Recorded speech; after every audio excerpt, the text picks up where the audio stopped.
Hey guys, so just a big thanks for everyone who signed up for the newsletter for the GRS Build-A-Cade FU cab. I just wanted to give you guys a quick demo of what's coming for this in terms of Pixelcade accessories. So as I'm scrolling through the games, you can see Pixelcade changing. That's been there the whole time, there's nothing new, but what's new is this arcade lighting effect system, which I call Pixelcade Pulse. And so you'll see various different effects on the LED strips. There's an effects matrix here as well. There's also a 7-segment retro year display that shows the year the console the game came out. Let's go ahead and actually go into some games. And what we've tried to do here is develop custom animations and LED strip effects specific to that game. Now, to set expectations, of course, it takes a lot of time to do one at a time, so we didn't do all the games, but we've tried to hit the major classics from the 80s, and I'll just show you a few here. So here's Dig Dug, here's Frogger. You can see in some cases we've got a little animation on this effects matrix, which is pretty cool. Here's Galaga. Of course, since this is for Glenn's cab, we've got to do Tron. So here's Tron. So I won't go through all of them. We've got about 30 or so. And again, for the classic iconic 80s games, we've tried to cover those. And then if you pick a game that doesn't have an animation, like for example, let's see, Street Fighter does, but I don't think we did Scramble. So what this will do is it will pick the dominant color from the marquee. So as soon as this gets done, you'll see the dominant color, and this is red. And then it'll play random effects, but in that color. So even though it's not custom to that game, it still kind of looks like it is. Same thing with Sinistar. So if I go back to it, you'll see different effects, but they're still in red. So that's how we handle that. And then what's really cool, so this is what I want to show you. We've been working a lot of time on this, is for some games, we have in-game effects. So let's see, let's pick one here. Let's start with this one. And so what's going to happen here is we have the effects I just showed you, but now we're going to do effects actually while we're in the game.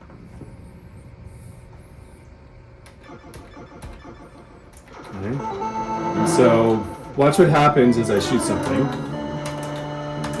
So you see a little, if I can actually play without dying, but you see a little explosion happen on Pixelcade Pulse. So that's all happening in-game. You can also notice there's a real-time score happening, right? So there's a real-time score that matches the score. Now watch what happens here. See, now it tells us we're at stage 2. So that we call in-game effects powered by DOF-Links. Big thank you to the DOF-Links developer who spent a lot of his personal time. I'll put a donate link later because he does all this just for fun. It's a lot of work for him to do these. It's actually one game at a time. We have to kind of go into the memory, and I won't go into technical details, but there's a lot of work involved to make it happen. And so he's been really busy doing this, and still kind of prototype-ish at this point, but I feel pretty good by the time you actually get your cab. I think this will be up and running. So let me just show you a couple more demos here. We got Galaga.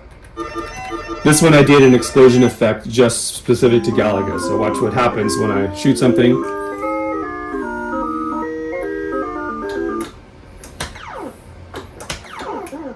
Okay, so see the effects there going on the strip. Those are specific to this game. Let me just keep playing here.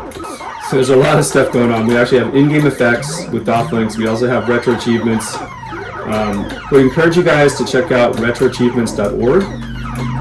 It's really impressive what they've done there. But now, so there's our stats there that I was trying to show you last time. But you'll see a little animation come up here as well. And that's also part of the DOF-Links effects. This one right here. And we've got our stats again. So that's Galaga. So if I don't shoot anything for a while, what will happen is the marquee will come back like that. Okay, there's our retro achievement we just hit. So you can see that go. It's also showing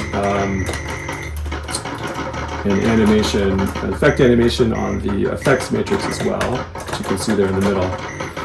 So that is 1942. And then lastly, I want to show you for non-MAME what retroachievements looks like. And so we have the Dofflinks effects. That's mainly, well, that's only for main games and specific main games. So we'll have a special wheel. It'll be on the Final Burn Neo wheel, actually.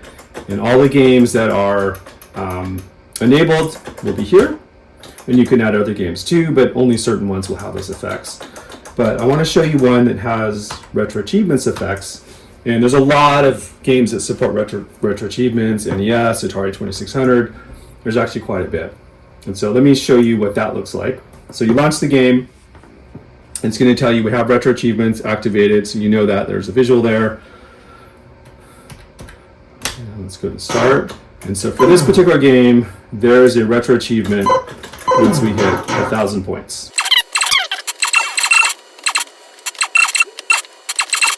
Almost there.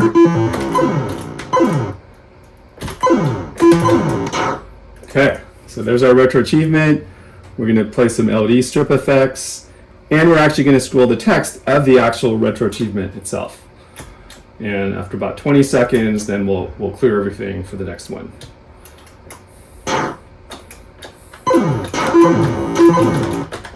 It should clear in a second. Now we've cleared everything. We're ready for the next retro achievement. When you're on RCade and you're not playing your arcade machine, it can go into screensaver mode, and you can configure Pixelcade to do different things. So I've set it up to show MLB sports scores, and these are actually updated every minute. And so every minute you'll get the latest sports scores for all the games going on at any given time. So that's a pretty nice feature. That's actually there right now. You could be using that.